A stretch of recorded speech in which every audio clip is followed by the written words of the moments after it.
What's up, guys? Not the winner. We're back on Apocalypse difficulty, trying out a new, even tankier build. Wait, did he say tankier? Yes, I did. So we are going to be doing some cuts where we show off a shielded version of this build, and you're going to notice some shortcomings. It's not bad, but even during the bosses, it comes up short. It can't self-sustain. It requires more inputs and it requires more effort. So it's really up to you which one you prefer. I will be showing off both. I will let you know that that one died during a boss battle, whereas this one was able to sit there for a few minutes without even having a threat from dying in the boss battle. I even left the computer alone completely. We are running at 190 health. You're going to notice that is the immediate big change. We've always done the builds at around 130, maybe 140 if we wanted to push it, and we're getting 10 in all resistance already. Huge. So we're actually running the Alchemist build here. This build is insane. It's got +3 concoctions active at a time. And let's go over our concoctions now. So first off, we're getting 25 additional health from Mudtooth Tonic. We're getting 0.75 additional regeneration from Root Water. We're using the Sanguine Vapor for additional lifesteal. Now, we do take more damage from it, so it's more threatening, but on this build, it's really not an issue. And then finally, we're running the Bark Extract for more armor. You could swap a couple of these out for more damaging type things if you're really focused on damage. I would not suggest the Dark Cider. I wasted a chunk of money buying a stack of these, and the 6.6% is based on your base stats. So it would only be 6.6 additional health total because it's based on the 100 base. Not very good. So let's go over the actual perks that we have on. So on the relic itself, we're running +15 armor, +20% healing effectiveness, and plus 3.78% damage reduction. So once again, huge DR build while getting our passive regeneration there. We are still running regrowth for the additional regeneration of that. But now to boost our hit points, we got the Rusted Navigator's Pendant, which also gives us the same 15 encumbrance that we were getting from the other amulet. So this allows us to stick with full Leto armor. The upgraded version of this is 20 health, 20 stamina, but only 10 encumbrance. So there's a big difference there. Still running our Ring of Crisis for emergencies. Getting that 25% shield is absolutely ideal when you're that low. We are running Hardened Coil again, and we've incorporated the Amber Moonstone again. So it's all about when your health gets lower, you're getting even tankier, and then you got Seal of Empress for additional max health with a little bit of a reduction in stamina that gets covered by the Rusted Navigator's Pendant. So really not too bad, really nicely set up build, but then we're going over into the traits here. We're looking at Fortify for the additional armor effectiveness, Regrowth for the additional regen, Siphoner for the additional lifesteal, Shade Skin for elemental DR, Bark Skin only up to 7 for some DR, Untouchable only up to 4 for that 12% invulnerability window. And then we have Triage, which is forced for the healing mod, and then Potency, which is also forced for consumable duration. We would definitely get Triage if it wasn't forced, but Potency I might skip out on. But the whole idea behind this build is running the Alchemist archetype as your primary archetype. Now you might say to yourself, Alchemist sounds OP. You're already getting 3 additional concoction buffs active at once. That's a huge amount of additional bonuses that you can have. And I would say we're not even done talking about this one yet. You have Elixir of Life, which grants 5 health regeneration per second, protects you against fatal damage, and can revive down players. It lasts for 20 seconds, so you literally aren't going to die for like 20 seconds while regenerating like crazy. You have Frenzy Dust, which is for increased reload rate, fire rate, and melee speed. But then Stone Mist, and I like this one a lot. 25% incoming damage reduction, but reduced stagger by 1. The reduced stagger allows you to get hit and not actually get knocked back. And then also being able to increase the immunities, like immune to status effects, blight buildup decay rate, everything like that. Absolutely huge. Very, very useful. But then down here, we have Liquid Courage for 25% all damage and 5% crit chance. We have Panacea or Paneca, whatever you want to do. Curative effects apply to all allies within 15 meters and grant 15 additional resistance. So whenever you're getting curative effects, you're getting additional resistances, pushing you well past that 20. Allies affected by this gain 10 status and blight resistance. We can also pick up scrap and metal for a chance at ammo, and Experimentalist. Whenever I use a relic, I get a random buff for 60 seconds for myself and all allies within 20 meters. We're also running all the medic stuff, which is great. You know, using a relic gets you the additional stagger, so we can use the relic for the buff and the additional stagger. Absolutely huge there. And we can take more hits before losing gray health. Extremely, extremely useful in that mindset. So you're going to say, okay, but how is this any better than any like shield build? Well, I'm actually going to show you this running through the actual dungeon and fighting a boss versus the shield build doing the exact same. So get ready to check that out here. You're going to see I take a lot of initial base damage, but like as soon as I start getting that reduction, it starts building up and these guys can't kill me. I get that shield, I'm healing up, I'm taking more, and then I can throw this on even, and I don't even get knocked back by them now. Then I can throw this on, now I'm getting a full shield. That's shield times 2 right now, so now we're on to our next shield, right? I can still tear through enemies. I get bonus damage from both medic and from this class, so it's honestly just really nice. No real worries. You just kind of chill. You can plow through any enemies. And yeah, you're not going to run into too many issues. Now I'm going to show you guys the actual bosses. And right now I'll go ahead and pop up the shield one and talk about that one for a minute and show off the difference between that one. But I'm telling you guys, this one compared to it is insane on the bosses. I actually died on the bosses, and I wasn't able to die on the bosses on this build. I could just sit there and not die. I'm going to try out a couple of other bosses because I'm sure there's at least 1 or 2 that can kill me, but this will handle most bosses for you without any sort of threat at all. So let's go ahead and cut on over to the shield one, and we'll talk about that one over there. What's up guys, NottheWinner back with another build video, and this one is incorporating Alchemist. Now there's a lot you can do with this Alchemist build, so you may want to choose some different options for yourself, whether you're looking for more DPS, more health, more shields. But if you're looking, I'm at 20 on all my resistances, 190 health, which I had a build that was running 200 before, but I really wanted to bring back the Ring of Crisis. Works out really well in a pinch, especially when you're running Generating Band anyways, and we're keeping our rerouting cable from the last video too. So what we've done is we've added Seal of the Empress to increase max health by 20. It reduces our max stamina though. And then we have Rusted Navigator Pendant for health, stamina, and then the Armor Encumbrance. Now, some of you guys might ask, why not use the upgraded one for 20 health? Well, it's only 10 armor encumbrance with that one.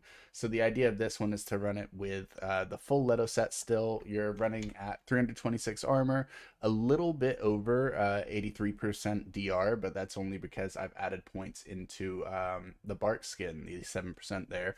And then I have DR on my actual heart. Now my heart's running 15% armor, 20% healing effectiveness on it. Then we get the additional 50% healing effectiveness from the medic trait triage there. But you could also run, instead of Tranquil Heart, you could get Shielded Heart, which I don't currently have. Or you could even run Void Heart to reduce incoming damage by a huge amount. And then since you have so much health, it's going to be very tough to kill you if you're constantly reducing damage. But I think with Void Heart, a good way to run that build is with something dealing insane amounts of damage, and then you're boosting your damage reduction since you're not wearing as much armor or health boosting things, because it's purely about damage. So I personally went for Tranquil Heart. I prefer the regeneration and the boost that I get from all the healing from medic, and a high health build. We're at 190 with 20. Let's see how this works against the base mobs. Oh, okay, I was gonna say. So look, they're still dealing a fair chunk, and then we can even put on a little shield there, put on a little shield, and we're healing up like very easily from this. There's a lot of enemies in the room. You just got to keep rolling, keep taking the damage, do whatever you want really, and then we can start clearing them out.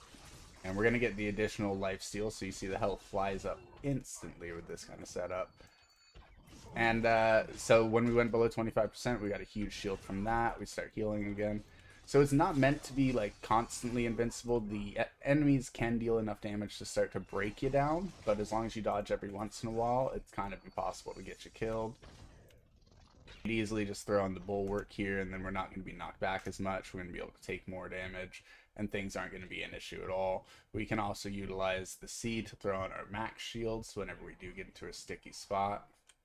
So we can go like this, and then going to get 100% shields over. There we go. I was like, oh, it's because we were over 100% shields. We were on shields times 2. I was like, what the heck? But that makes sense. But as you guys see, pretty easy to live. roll dodge every once in a while, get your shield up, start healing faster.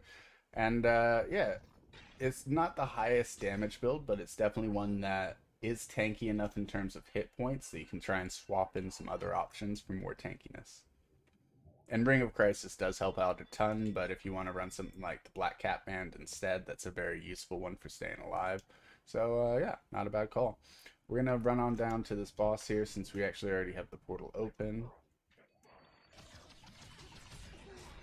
So yeah, we take that starting damage. We didn't even go into Crisis. Even with 2 curse stacks, we're looking good. We can throw on this shield. We can throw on this bark skin. It's really up to you how you want to run it.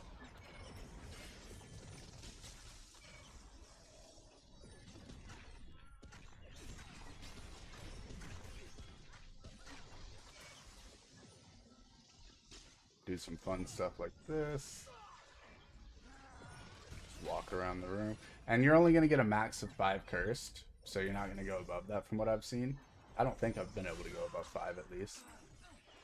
So even if they drop you down to half health. And that's when I remembered that this build doesn't have as much DR.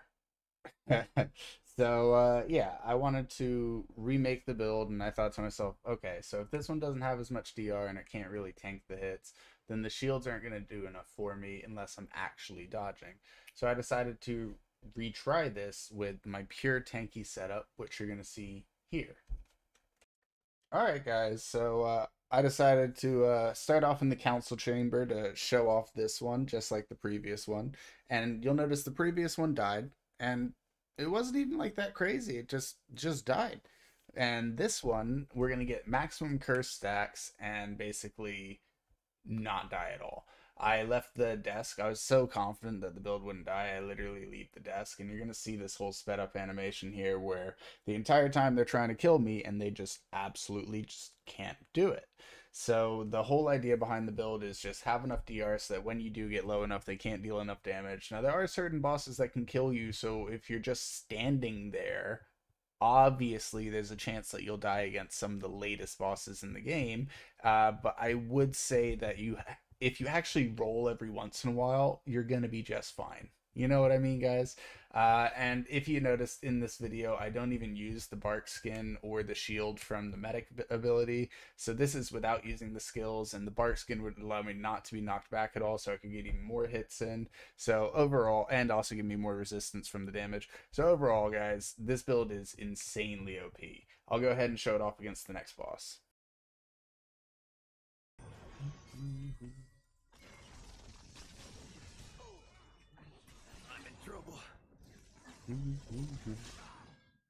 Yeah, I wanted to show you guys this fight from the start, but I was testing out something and can't seem to die against these guys. And whenever I try and liquid death, they just get in the way, so I just gave up and said, fine, I'll kill them. But yeah, so this is supposed to be a boss fight. This is what a boss fight feels like when you're running a high HP tanky build, because even when you're cut down to half HP from being cursed, you're still taking like so much reduction from all the reduction things that we're using. But not only that, you're not taking enough damage to kill you. Now there are certain fights where only 100 health is not going to be enough to survive a one shot, and that is why we're not going to be cursed in those fights, are we? But that's a choice, folks. Okay, so pretty simple. They died without a problem, and they couldn't kill me at all. Compared to the build where we were trying this with shields and generating band and all that, it dies. That's the difference. It will die, but it generates fast, versus this one just won't die. I could show it off against a couple other bosses. I'll see if I can get some footage of that for you guys now.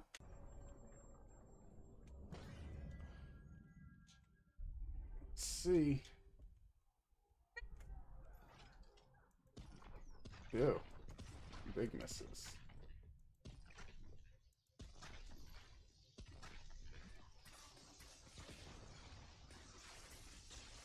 So yeah, so far 0 threats. We're tearing through our health. Even when that hits us directly, it's not bad at all. We can out heal the damage over time. Enemies hitting aren't too bad. Yeah, if we need to, we can throw up this skin as well, so we don't get knocked back and we can keep the damage going off, and that allows us to easily pull one of those out with one of these and one of these, and then just keep attacking. Really not bad at all. And if we need full shields because we're getting scared, we can just go like this, get our full shields.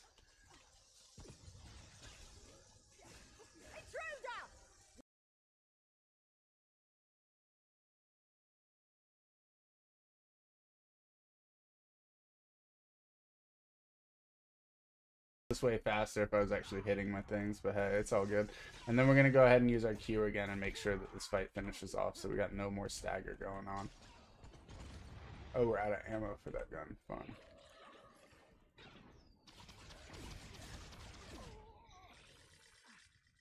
Where is she? There we go. So yeah, guys, once again, zero threat at all. Doesn't really hurt at all. This build is by far the better one. It's way tankier. It can handle all the fights. It's not going to go down like the other one will. And if it does go down, then maybe you just got to dodge once. That's the best advice I could give you based on that. Just dodge maybe once. Looks like I have an endless fire going on right now. Not sure how that happened. But we're not even going to bring the shielded one to that fight. It's definitely not that worth it. And let's go ahead and find a crystal to rest at. Thanks for watching, guys.